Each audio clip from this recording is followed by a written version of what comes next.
Hi, we're Oxygen Conservation, and this is the Shoe Room Sessions.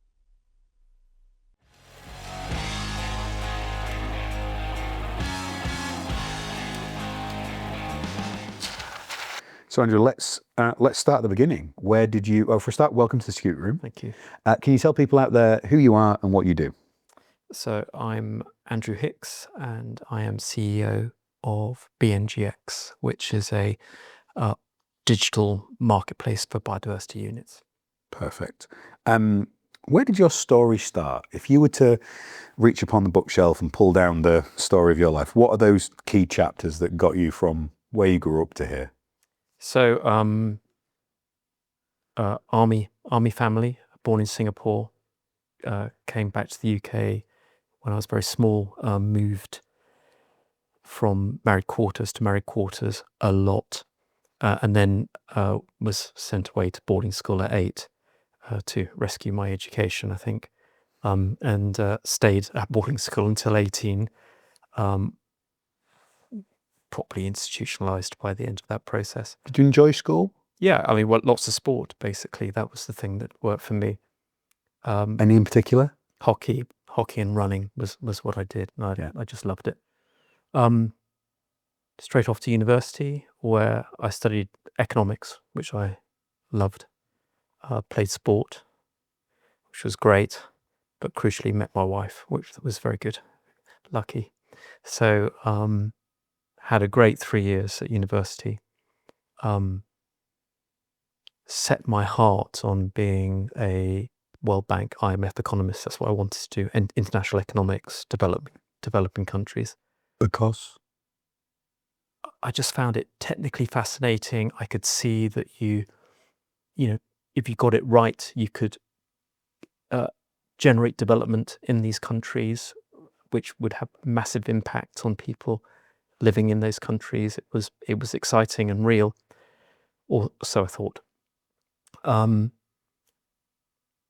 I really wanted to join the World Bank, IMF. And on leaving university, the key was to get a master's in development economics, which I secured a place. But when I looked at the university fees, the college fees, living expenses, and then as an economist, of course, the opportunity cost of not taking my job, that came to more than half the cost of a first home.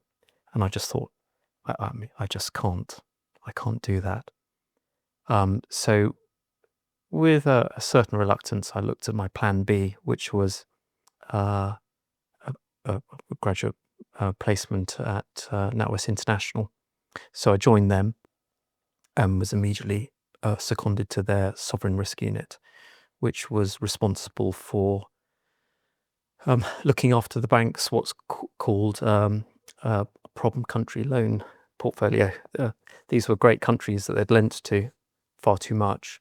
And then to their surprise, they found that these guys couldn't actually service the payments, and it became a problem portfolio.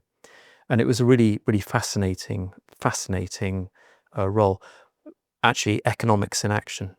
It was seeing the business end of investing and funding developing countries. And did you recognize the uniqueness of that opportunity and that lens you had quite quickly, or has that only come with hindsight? No, I mean, I really enjoyed it, and I really could understand the academic side of it, but I could also see the practical, commercial, real world implications.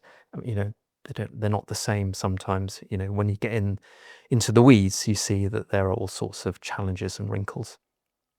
But I can remember, and I was young, I was 20, 21. I remember reaching two views straight away. The first one was the grown-ups in the room don't always get things right. I mean, I could not understand how they could have got themselves into and all of the major money centre banks had overextended. And, it was the sovereign risk crisis of the 80s, and it was a problem. And of course, they all got there because the CEO of Citicorp, a guy called Walter Wriston, come up with the the hypothesis that countries can't go bankrupt. That was his hypothesis. And technically, I suppose there's an element of truth. A country doesn't disappear if it goes bankrupt. It's still got its natural resources and its minerals and its infrastructure. So yes, technically it doesn't sort of go bankrupt, but it does go bust. And of course, all the banks had bought it doesn't go bankrupt. But when these countries were unable to repay the loans, suddenly the banks found themselves in a really sticky position. So the sovereign risk hypothesis, really, they all bought it, overextended, and then got caught out. They all bought it because effectively the corporate brain said buy it, and they disengaged their own thinking about it, or because they didn't have the intellect to ask the question. So there are two learnings from this. First of all, the grown-ups don't always get it right, and it's important to think about things really deeply. And that's a lesson I took instantly, that you must always think deeply about anything in front of you. And you may have the same view as everyone else, which is great. You may have a different view, which is also fine. It's absolutely fine to have a different view. I'm not saying be a contrarian. I'm just going, think about it hard and you'll reach a view. And, that's fine if it's not aligned with everyone else's, because they've got form. They haven't got it right in the past, often. The second observation I made is that banks, they really like to have a herd mentality. They really, really do. Banks hate losing money, but I suspect they hate even more being out of step with every other bank, which is bizarre. And we've seen it many times. We saw it with the sovereign risk crisis. They all lost money. You saw it in the dot-com bubble in the early 2000s, where they all lost money. And you also saw it in the 2008 financial crisis, where they all piled into subprime lending, got overextended, and then all collectively started realizing they'd made a terrible mistake. So there's a lot of groupthink goes on in banks. And again, it's another thing to think deeply about what you're doing. If you happen to be aligned with everyone else, that's fine. But don't worry if you're not. That really isn't a problem. I actively encourage. So we have a very jovial collegiate team culture because there's so few of us. Like, we're under 30 people still. Got a very young team. I'm the second oldest person in the team, and I'm 41. And it's important to me that I am still the butt of many of the jokes, because I think if the humour stops, the truth stops, and you end up being the CEO who everyone just goes, sure, whatever you like, Rich, and they watch you walk off a cliff. If people can't joke with you, be honest with you, challenge you, they're not going to tell you when you're doing that mistake and that thing. So I think it's so important to keep that flow of challenge and information. I think it's crucial, and we'll come on to it later, but I've always sought to surround myself with very, very talented people with the right culture, of course, but real talent, greater talent than I have. Ditto. And then empower them and give them credit for what they do, because if you do that, you can run incredibly successful teams, and they'll feel empowered to engage with you properly. Because if they can't, then there's an issue, probably with you. Where do you think that comes from your sporting background? I do, actually. My father was a soldier, so I think there's an element of that too. But yes, I do. I think I just have no problem with that. I think if you're going to recruit really talented people, it would be odd to constrain them. I think it's also when I often talk about. So I'm 41. How old are you? 60. No, you're not. I am. You're aging very well. I was about to say we're similar ages, so okay. I decided, do not accuse me of being 60, Penny. I decided not to intervene earlier when you made that mistake. Okay, no, but bravo. It's maybe even more with you then. So the leadership role models when I was a teenager and growing up, it wasn't about collaboration. It was genuinely Arnold Schwarzenegger's and Sylvester. It was the strong, do not say anything, do not collaborate. And it was just coming out of the 80s period of, to succeed, you push everybody back and you clamber. What was the culture you entered the working world in? Was it collaborative, or was it that, stab someone in the back to get ahead? So in my early years, I was in the sovereign risk unit, quite technical. I enjoyed it a lot given my background. Then I moved into the marketing, relationship management world, which was really good, and I learned a lot about what the bank's products and services were and how you could help your clients. And I thought it was really important to, NatWest was not an equity house, so don't pretend you can do equities, but it could back, bonds and loans, and it could be there when it mattered, and you could build a relationship backing that, and just being good at what you're good at. Don't get confused yourself. And if you can get to a position where your clients understand that this is what you do well, and you are loyal and trustworthy and reliable, then you can build a great relationship on the back of that. Then I moved into capital markets, very strong investment banking field. Conscious choice that you wanted to move into that. I was promoted into it, actually, and I spent 15 years there. And my team was a golden period, talented team, really, really collegiate, and as I say, the more talent I brought in. And in finding that talent, are you recruiting to the market, or was the model that you would identify someone and go and try and get that specific? Both. But I mean, strongly driven by their technical skills, but being the right type of person was really important. How did you test that person bit? Well, it was easier to watch them from afar for a while. It was easier to pick people up. Then in recruiting fresh, it's quite tough, and you run the risk of making missteps. We were very slow and careful in our recruitment. One of my things is always recruit slower. Yeah. Whenever I hear a company say, I've just got to get somebody in, I'm just horrified, because that same person will be the one that you're just getting out in 3 months. Because I used to hear it in the public sector, we just need a warm body, just need someone. I was like, no, you don't. No, you don't. It's worse. But getting to your question, my team was a sensational team, a golden period, but it worked in an area of capital markets and investment banking where the wider market, I mean, if I'm honest, it was fundamentally driven by, it's not enough, I succeed, others must fail. And that frankly held them back. It frankly held them back. That sort of toxicity is highly damaging. And it didn't surprise me that my team, my business was so successful. How could it not be with the talent and the culture? But, not every organization operates like that. What time period are we talking about? So I was 15 years in capital markets. And when was that? When did that period start for you? Gosh, where would it be? It would be sort of early 90s through to 2008. So I in that period, I became global head of the capital markets debt structuring business, which was just wonderful. So would that have been end of Thatcher, Major, and then the Blair period? Oh gosh, positioning that UK government wise. Well, I can do it in terms of crises. I mean, it was the .com crisis, and then there was the 2007, 2008. I'm calibrating for sort of. So it's going to be Blair, and it's going to be Brown. Right. So I'm calibrating for the sort of culture that was the zeitgeist at the time. Well, I think we were ahead of our time. It sounds like it. I think we were ahead of our time.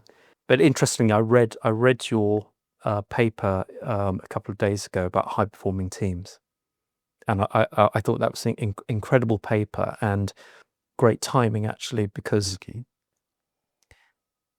we were a high performing team. We were a very high performing team, and it was an absolutely golden period. I was closing deals in Southeast Asia and Europe and London and New York and so on, but it came at a price. The commitment, and you'll know all about this, the amount of effort and drive you need to keep at the top of your game and to drive the business forward, notwithstanding the talent and the energy and the culture of the people around you, was significant. And I always say you must understand the price you're paying, because you are always paying a price. And it was very apparent to me that one of the prices I was paying was simply not being present at home. Just wasn't. I was away, traveling, working late, and actually got to a point where even if I was present, I wasn't actually, not in truth. And that did play on my mind, because you honestly can't have everything. It's not possible. We try to persuade ourselves we can, but you can't. And I remember thinking, I need to think about this. And then the opportunity came along. So just in terms of that high performance culture piece, so lots of people don't understand the question, never mind the consequence. So it's interesting that piece went a few days ago, and the intent of it, I like to release something like that every year or so as we go to recruit. I never want someone to try and join the company and go, oh my God, I had no idea they were the expectations of what was required. Because that's not fair. I want people to be fully sighted, and we want volunteers. We don't want conscripts. And fortunately, we get thousands of applicants, so we get to choose the people that genuinely want to be here. We do expect a lot. Equally, we give a lot in terms of support and as you described it, that golden period, when you're surrounded by people who are so talented, they make you up your game. And people come into the team, and within a couple of months, the same thing usually happens. I get a call out of nowhere from one of them going, it's so addictive to be here, because it's the adrenaline, the rush, the excitement, the next thing. And everywhere you look, you see someone that you as a person think is better than you, and you can learn something from and emulate and grow. And that just builds momentum and momentum. So I released this piece to share some of that. And the reaction was wonderful. The people who had got in their background something elite, be it sport or music or adventure or business, something that they were like, totally get that, recognize that, and they understand the piece was about highlighting the sacrifices that are made, and that often it's not you that's making the sacrifices and you're asking others to carry those for you, and we'll come on to that.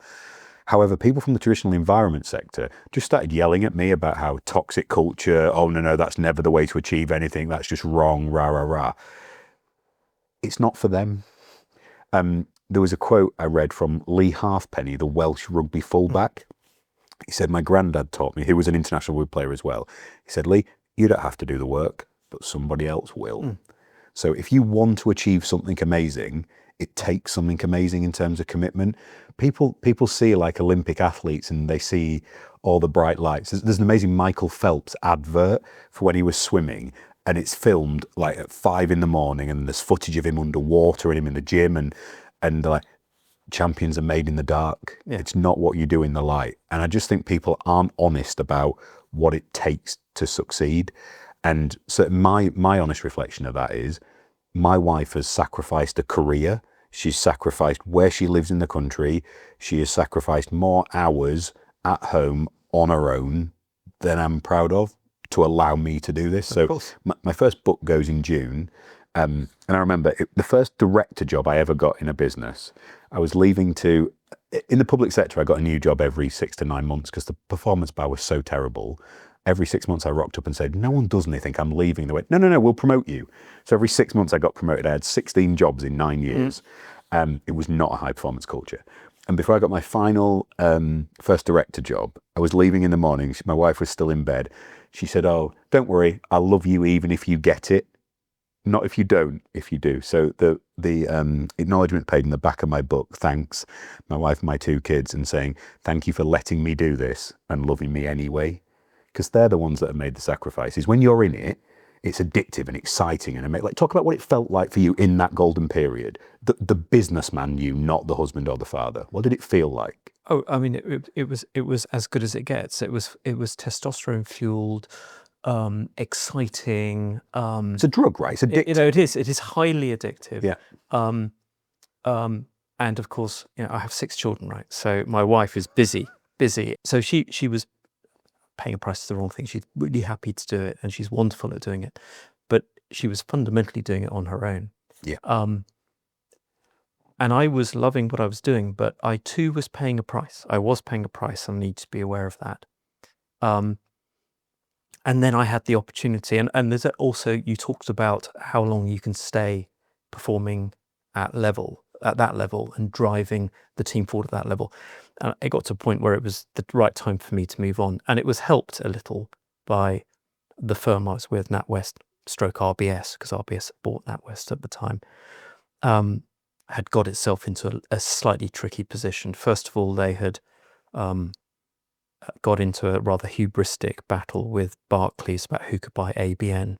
And in a classic example of be careful what you wish for, RBS won and bought ABN for a huge overpayment, ultimately. With hindsight, And was that the one that was paid fully in cash as well? It was famously... honestly, I can't remember the detail, possibly. Okay. Which brings us on to the second point. So, I mean, paying quite so much is possibly something they could have survived. You can fly your Harrier at 20 feet. That's okay, possibly, so long as you don't hiccup. And the issue really was, and then about the same time, we had the financial crisis, the worldwide liquidity crisis, caused by banks simply getting it wrong in the US, and I think euphemistically getting involved in predatory lending. So once they'd lent to all of the prime market, they then started lending to the subprime market, which is bankable, still bankable. But once they dealt with all of them, they went for the unbankable subprime market, famously known as the sort of the ninja sector. So no income, no jobs, no assets, right? But guys were still being incentivized to, bang loans out. And they would get their commissions by meeting their targets. The loans that were clearly not going to perform were then packaged up by banks who should have known better and then sold on into the market. So they took their fees. But unfortunately, somebody was buying those toxic portfolios unwittingly. And then when they started going wrong, of course, they suddenly realized they were in big trouble. And then some of the models that were being used to determine, because you're a data man, I think. Yeah. So the Gaussian-Koppler model for assessing the distribution of losses turned out to be wrong. So actually, people were ending up with actual losses far exceeding their expected losses from their models, which just wiped out collateral levels and put banks in loss positions. Of course, what they then do is they then pull back on their risk appetites, pull back on their lending, cut discretionary lending altogether. And there's a liquidity crunch. And of course, I think at the time NatWest was very geared and had, lent long at higher rates and then had been funding itself short, 3 months, 6 months, 12-month rolling in the short-term markets, which is great when there's not a liquidity crunch. But when everyone decides not to roll their loan, you can suddenly find that you don't have the liquidity lines you need to keep your bank running, which is why they had to go to the Bank of England to get a rescue. And NatWest went into public ownership. So yes, you're going to fly your Harrier at that level, don't have a hiccup, and they had both, and it got them into trouble. And then subsequently, Treasury just said, well, we need to determine what's core to this bank and what's non-core. And funnily enough, most of capital markets was non-core, and it was time to shut the business down and move on. And I did. So in that 15-year period, at what year did you left at year 15, at what year did you start thinking, maybe I've pushed this too far, maybe I'm not prepared to make the sacrifices anymore, maybe my wife and kids aren't prepared to make them? Was it at year 15, or had you got some signals? I'd say it was a good 10 years. And then at that sort of 5-year period you were, and of course it's difficult. It's challenging to do, but it's difficult to give up. Yeah. And time doesn't operate the same way in that window, right? Because you would have days. So my experience is days feel like weeks and weeks feel like minutes. So you're just in this amazing flow state that people talk in OC about time distorts. They go, it's March. Where's the year gone? Because you're just constantly doing the next exciting thing. Especially if you're just closing the next deal and it's exciting and it's intellectually challenging and commercially exciting. You get caught up in it all. So at year 10, if you'd have ranked, one of my favourite questions, of the 3 hats you were wearing at year 10, the businessman, the husband, father, what was the order that you were best at? There was one hat. It was the commercial. I mean, I wanted to do better. My ambition was to do better, but it was all consuming. It was very demanding. But I was aware of that, and I had the good fortune. No, I had the opportunity to pivot when the firm got into difficulty, and I elected to do it. So I decided, I mean, it was possible you could go and try and find another heavy duty role with another firm at some point. But I chose to set up my own consulting and just do management consulting. What was your wife's perspective at that point? So when you did step away and you had the conversation, was her counsel, this is an opportunity to do something different, or would she leave you to make your own call on business things? How did that dynamic work? Well, she has a much greater EQ than I do, and she could see that actually happiness comes in the round, and actually if you don't engage, you'll miss out on another part, an important part of your life. Sounds like a pretty special lady. Yeah, she is. She is, and she also knew I sort of wanted it too. I do want everything, right? But you can't have everything. So I took the opportunity. So I was able, with my own consulting, to pick my mandates and crucially manage my hours. So I was able to pick the children up and drop them off and do them supper and fundamentally engage, just be part of their lives, engage in their triumphs and their disasters. And what was your age span at that point? So of the 6, what would they have been, the range? I'm going to, I can't remember. I mean, from young, like 3, through to, I can't remember what the span of my children is, sort of, 13, 14, something like that. So I was there, I was able to do all sorts of things, including, being engaged with, nursery, right through to assisting with the GCSEs and the ASs and the A levels and so on. Did you get involved in the hockey coaching as well? I did do hockey coaching. I also voluntarily taught maths, which is one of the things I love doing. So I was able to do things like that.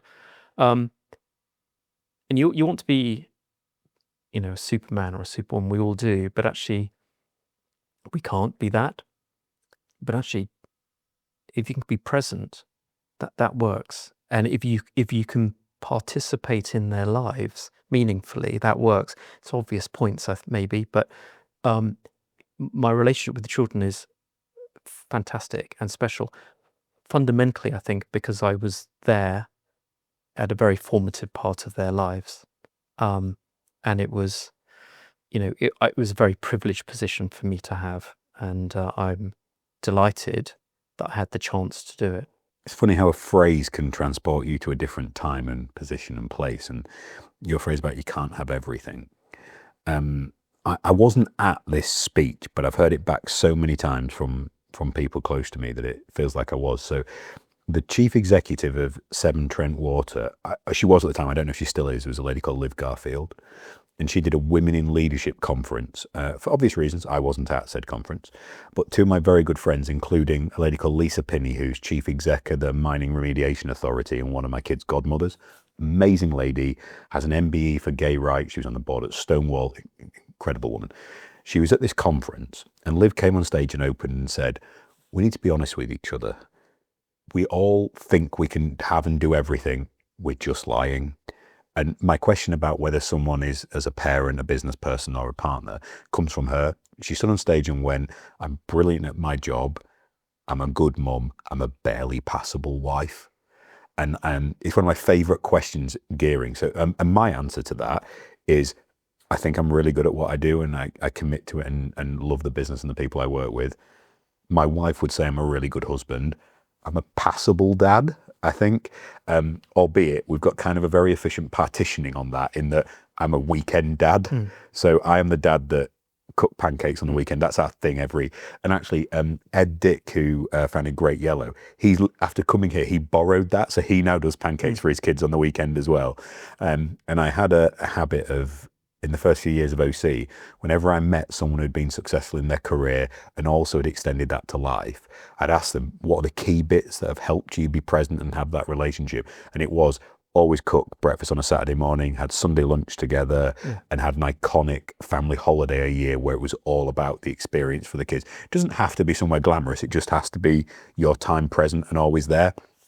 And they've been some of the pillars we've tried to build around in that regard.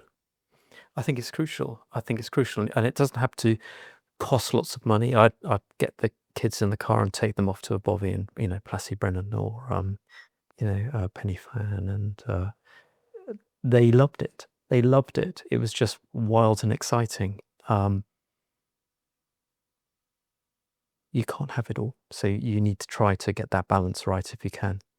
And I had this wonderful period when I was able to do that. And they're all, my youngest is now 18. So, that's been great. Does this feel like chapter 3 then? It does. It very much does. It really does, because I was just, getting on doing my thing, and a great friend of mine called, who I'd actually done some consulting with, and he said, "You really need to have a look at this BNG stuff that's come out. You really need to have a look." So I pulled the papers, all of them, including the FTech economics analysis as well.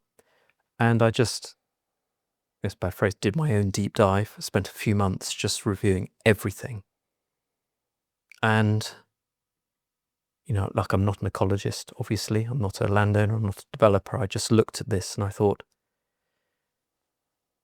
this has the potential to be truly great policy. It clearly has the potential to stop the decline in nature and potentially reverse it with the net gain stuff. It seems to capture almost all development, and it requires remediation plus.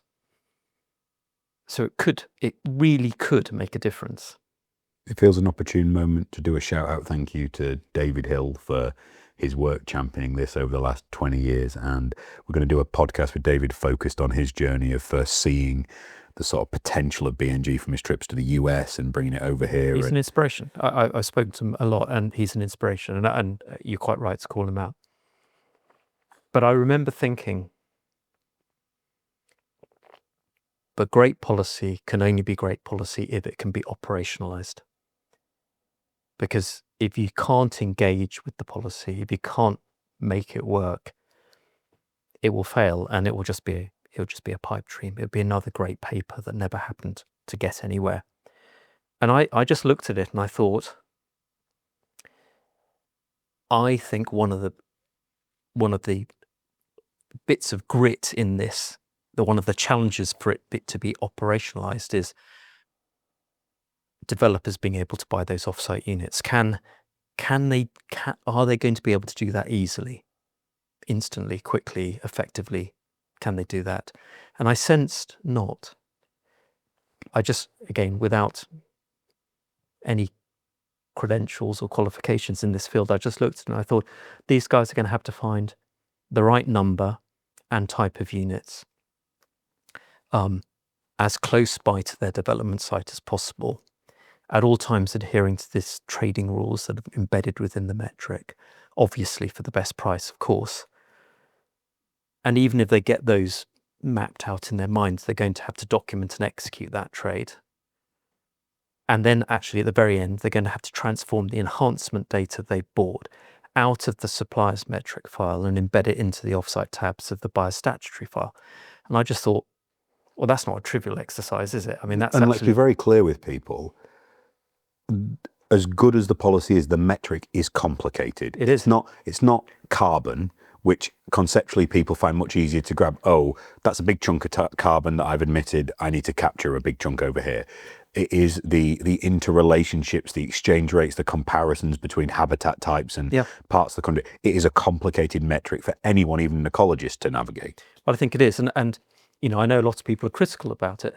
I sort of, again, without any qualifications or expertise, I look at it and think, although I'm not surprised, because actually if you're trying to codify the different sorts of harm that are being caused, you're probably going to end up with, and we reckon there's about 150 different types of Lego building blocks Yeah. in that bundle when you slice and dice it properly. We just thought, yeah, this is complicated.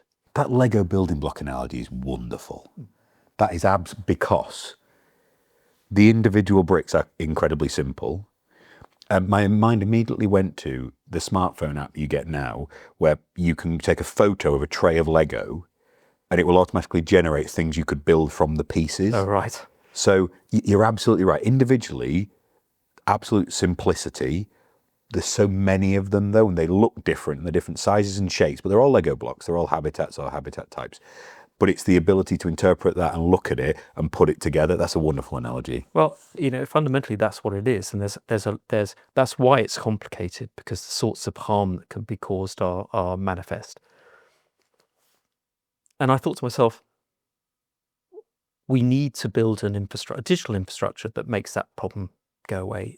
We need to, and going back to my career looking after customers, you need to be helpful. So what would be helpful? I was thinking, maybe a yellow pages of buyers and sellers, and I thought probably not quite enough, or a map with pins in it, blue and pin. And I thought, again, it doesn't. What do you need? You need your metric turned green, right? That's what you need. You need your red. Others have built that map, haven't they? There are versions of that map that they're trying to. And it's sort of useful, right? But and actually, if we'd gone that route, it would have saved a lot of coding cost, I can tell you, right? But we thought, well, I thought, no, what I need to do is take this metric that the developers produce, or rather their ecologist or somebody, and just drop it into a hopper and turn it green. That's what we need to do. So I then thought, but obviously it's beyond me. So I reached out to a really great friend of mine, a guy called Dr. Alexander Dowding, who somewhat intimidatingly has a PhD in logic from Oxford and does maths and coding. And I just said, look, here's our issue. How would we solve that? And remember, I surround myself with talent, right? How do we solve that? And he said, well, by creating a digital exchange. That's what you would do. You'd do it this way. And what you would do, you would invite sellers with registered metric files. So we would only take sellers who are registered on the Natural England Exchange. We invite them to upload their metric to our platform, and then we would interrogate that file, identify where the units are located, what units there are, would ask for a price list, and we would ask how many of those units they want to make available to the market. And they can change price and availability whenever they like. And of course, as we onboard more and more registered suppliers, so we widen and deepen the data lake of supply. So that's the supply. And then on the buy side, very similar journey. An individual developer, probably looking at our data now, their ecologist or their architect, takes their metric file, uploads it to the platform, and we will interrogate that. We'll identify where the particular development is located. We'll identify what units they have remaining and what their BNG objective is. And we can then work out what the shortfall is, the delta. And we can determine both the quantum and the composition of that shortfall. And then the easy bit, we use a powerful heuristic algorithm to reach into the supply and solve for an optimal package for that site, given its facts and circumstances. So we solve for the right number and type of units as close by as possible for the best price, adhering to the trading rules. And actually, it can be done instantly. And we surface three solutions. The best solution if you only source units locally. The best solution if you brought them locally and near locally. And the best solution from anywhere in the country. What does locally and near locally mean? So I'm just using the spatial modifier definitions. So locally would be within the LPA or NCA. Near locally is adjacent to that. And then nationally is anywhere in the country. And of course, with the power of maths and coding, you can instantly, in 3 thousandths per second, we can surface that. And I've seen it lifetime. You showed me, and it does exactly that. It's extraordinary. It is extraordinary to me, and it's because I have good friends who help me with these things. And then the developer can just make a selection if he wishes by clicking a button, and we'll auto-execute the trade, document it, and once they've made payments, we will transform the data into their metric file, turning it green, and they can just get on with their lives, and we update the supplier's portfolio. And I sort of sit there and I think, yes, that is being helpful. That is really helping the developer just come to the hopper, drop his metric in, and having his problem solved. And, I know it might sound very grand, but I think it's the infrastructure that's necessary to take a really good policy and make it great, because great policy can be operationalized. And actually, without this sort of mechanism, it is tiresome and time consuming to actually turn those metrics green. It can take weeks.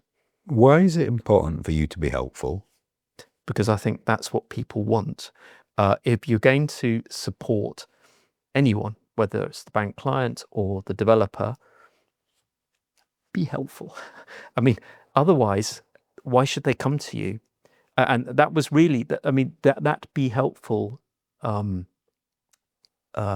sort of benchmark was what caused us to spend 100 times more on our coding to come up with the solution of they really just want this metric to be turned green. And if we don't do it, somebody else is going to have to spend weeks doing it. So let's do it properly. And is it the fact that you are on chapter 3, your children don't need the help as much as you did, that you're now turning to this next population of people that need your help? The children don't need me as much. I am still there. And I am able to enjoy engaging at an elite level with very, very talented people. As I say, I want to call Alex Dowling out. Working with people like Alex and his coding team is a privilege. I would love to meet him, by the way. I'd love to have a coffee with him in a chat. I think we'll sort that out. Thank you. We'll sort that out. Are you? How do you feel about going back to that mental place, that performance environment where you were before? So it's a different guise, you're a different person, different chapter of life, but there's a very real possibility you're entering the next elite performance environment where you were, and you know the reality of that now. So the reason I asked that question, everything we talk about high performance, we've just had an amazing intern that's joined our marketing team called Ellie. She came very close to Olympic swimming, so was an elite level swimmer. So when we talk about a high performance environment, I had a great chat with her. She said, that scared me, not about the company, but about whether I was prepared to put myself back there again, because she really knew what it meant. Yes. Lots of people are, oh yeah, no, that sounds like a great idea. Like, I adore some of the high performance podcasts when they ask people, what does high performance mean to you? And some of the people don't really know, but it does mean the pain and the sacrifices. And so it was amazing hearing that from someone at the start of their career going, I was really excited about the mission and the business and the role, but I had to ask myself, am I prepared to go into that mental mindset again? How do you feel about that same question? Because you know the reality. It's a privilege to have the opportunity to do this sort of stuff. You need to keep an eye on it. You need to be sure that you continue to be up for it, of course. But it is a great privilege to be involved in it. It genuinely is. If you are at a different stage in your life and there are other significant and special demands being placed on you, it is tougher to manage, of course. So in that respect, it's a little easier for me now. Are you able to still, so different types of roles and different businesses and things, but in terms of your personal performance, are you able to still improve, do you think? Or did you hit your peak performance in that chapter one core part of it, and now it's a different style of performance. This is a different style of performance. Yeah. There's no question. I was a young man and I was in a hurry. I'm now not. Possibly wiser. So that's the key bit, right? Isn't it? So I say I'm 41, and I think about things in a sporting lens, surprisingly. And I think about Tom Brady, so American quarterback who played Smart, as you know, to 45, right? Maybe 46. But the average length of a career in the NFL is 4 years, Yeah. and he played to 45. But he didn't have ice cream for 20 years. He famously had avocado ice cream made with blended frozen avocados. He made every sacrifice possible to play for 20 years. So in my head, I've got, right, I can keep improving till I'm 46, because Tom Brady was getting hit in the face by 300-pound men every time he was trying to do his job. I mean, I get some abuse from the team, but I'm not getting physically assaulted every time I try and make a decision at the moment. Penny's laughing behind camera. So I think I can at least get improve until I'm 46. What's your experience of that improvement curve with time, and when wisdom does have to kick in and you have to adjust? I mean, in investment capital markets, there's a sort of a particular flavor to that exercise. It's very demanding. Lots of travel usually. And look, the other thing is, if it's not for you, don't you worry. There's 100 people looking to take your seat, right? So, you have to be really driven, and you have to be really on it. In my current role now, you want to make the big decisions. You want to get those big decisions right. Now, I mean, I don't know. You'll be the judge. The market will be the judge as to whether Alex and my decision to not just produce yellow pages, but to sort of code the whole rule book to enable a developer to simply drop his metric into a hopper to turn it green, whether that was the right call. Now, I think that was the right call. I think it was an important call, and I think what it's meant is, I think we produced the digital infrastructure for this market, and I think when we do a proper job of surfacing, what we do, and when we engage properly with the market, I mean, why wouldn't they use it? It's a really, really neat and efficient way to frictionlessly get where you need to get to, which is, I want my metric green, and I want an optimal package of units to populate that metric. I don't want any old units. I want the best package given my facts and circumstances, and I want it now. And then I can just go off and hand it over to my LPA and If you had to equate the model and approach to an equivalent in another sector, have you thought about what the best equivalent comparison is?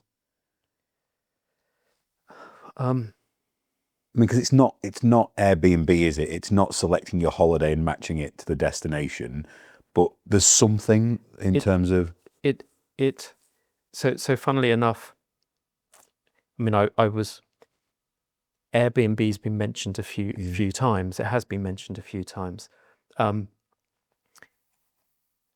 It's not quite right, is it? Because yours gives you a right answer, whereas Airbnb doesn't go green. It doesn't, and people say, "Oh, it's like a dating app." So, well, it's not quite. I mean, it's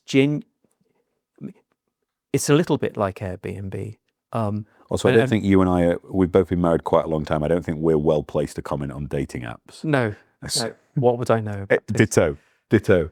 But I mean, funnily enough, one of the other very big decisions that we had to get to is, okay, so you've worked super hard to produce the digital infrastructure for this market. Okay, what are you going to charge for it? And I thought, I really don't want to misprice this and be greedy. I really want to get this right. And people go and have a look at the Airbnb pricing model. And I thought, I really don't want to do that. So yes, Airbnb gets played back to us a lot. I don't know. I think it's pretty unique. I think it's digital. Hopefully, it's perfectly tailored digital infrastructure that will support the market. That's what we're trying to do. And support market participants too, whether it's, agents, make their life a bit easier. I mean, the poor old ecologist will ordinarily have to try to wrangle this metric on their own, right? Because they're normally told to get on with it. Well, I had this live time a few weeks ago. So a wonderful friend of mine, Sean Tolfrey, who runs an incredible bespoke environmental engineering firm that deal with the nastiest of the nasty things in the world. So asbestos, nuclear waste, munitions, they clean up the things that people don't even want to know exists. And the guy who probably taught me more about commercial business than anyone. So hello, Sean, thank you. He needed to help a client find a very bespoke type of a BNG unit. It was something around, it was other like recovering grassland in an urban environment. Right. So a former industrial site that had been left vacant for a while but had started to return in terms of habitat. So it had to be an equivalent to, it was very, very rare. And it took literally me working my entire network of phone calls to find someone who knew to have one. If Sean didn't have me or someone in the sector to call, where does an ecologist even start in the absence of you being able to offer something similar? Exactly. It isn't easy. And what I didn't want is, because it becomes so difficult, that therefore the policy isn't fit for purpose. Yeah. Right. I wanted to absolutely rebut that and say, no, this is fine. And fundamentally, with us, if the metric is produced showing that they're short this particularly rare type of unit, it'll be dropped into the hopper, and the algorithm will go and search, and whether it's the Wendling Becks or the Nattergals or the IFODs, we'll be searching their portfolios to see if we can find an optimal match, and that might be a like for like, or it might be something else further up the trading rules, which would be permitted by the trading rules. But it is really difficult to do it by hand. What do the next few months look like in terms of you surfacing the platform? And I think it's really as simple as this. I think we just need to get the message out that there is infrastructure there for everybody to access.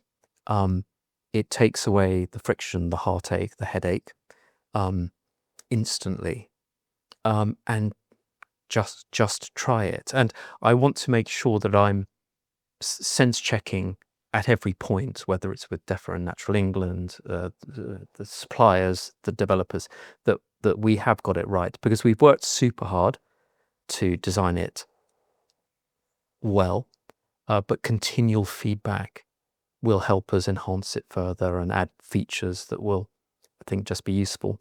But yeah, the next steps really are just to engage with the market and let them know it's there and get them to use it and take their feedback. The timing of this one's important too, because we've just seen multiple government releasing documents that have confirmed their commitment to BNG moving forward.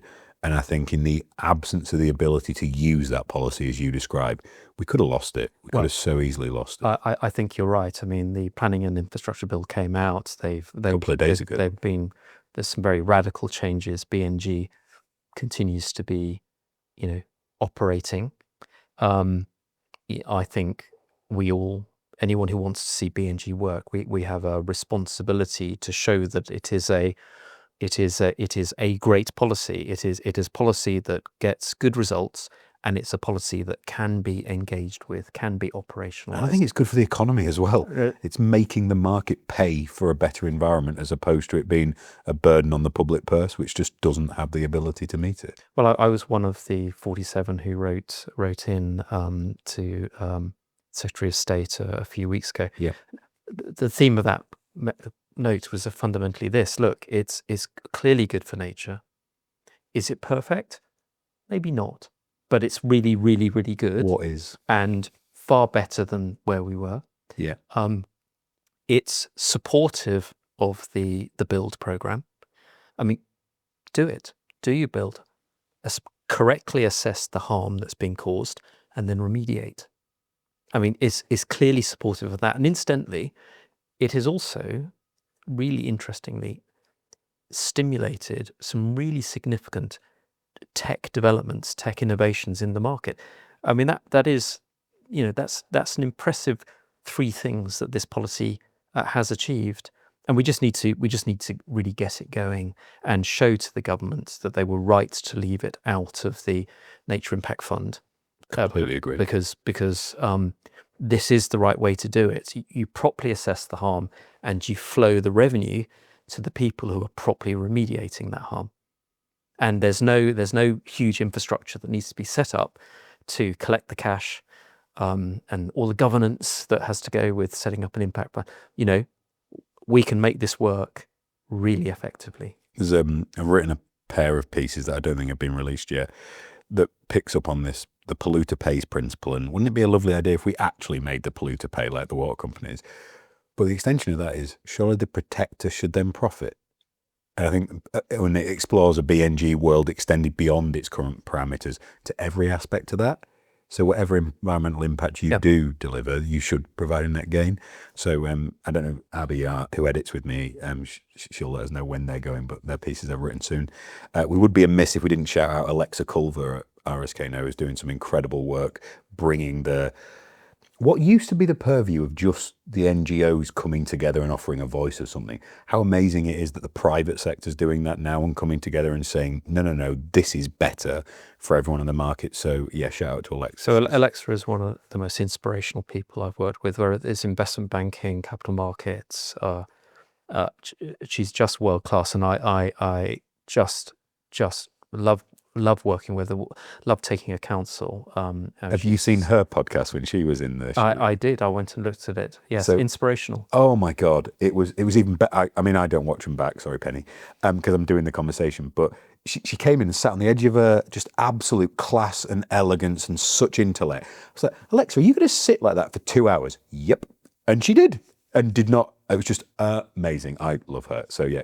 She's been incredibly generous, giving me support, advice, counsel as we've sought to design and push the platform forward. It's so exciting, the people that are in this space for the next chapter and generation. I've adored our time together. Thank you. I have one final question to ask, which is my favorite. What is the one question I haven't asked you wish I had? Yeah, so I thought I knew this was coming because I've looked back on the other podcasts, so I've prepared for this. But I did wonder whether you'd ask whether I had a sort of philosophy of life, or sort of what was the advice I tend to give my children, or even a bit patronizing, my team, the people I work with. And really the rule, one of the things I've followed is, or been aware of, is that's Darwin's point, which is you don't have to be the strongest or the smartest to succeed. You just have to be the most adaptable. And I actually, that phrase came to my mind as I was watching the planning and infrastructure bill come out.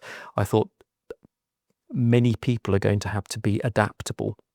I mean, many people will be upset with some of the things that have happened. But actually, it's being willing to adapt, which is absolutely crucial.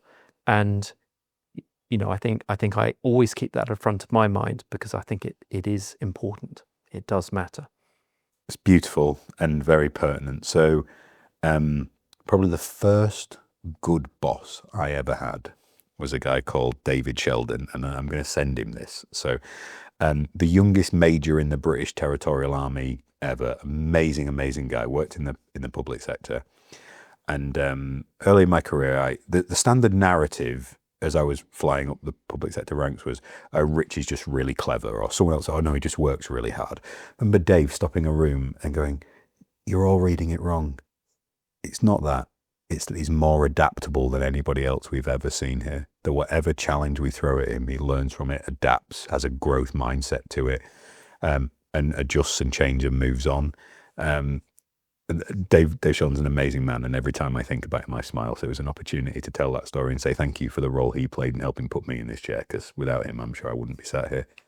Thank you. I can't remember a time I've enjoyed a podcast as much. That was an absolute treat. I hope BNGX flies throughout the rest of the year. We are here to help in any way we can with spreading the word, sharing what comes out and helping elevate the platform, because I honestly believe you're trying to help a lot of people and the environment, and I think you will in the process. So thank you. I hugely appreciate the time. Thank you, Rich. That's very kind.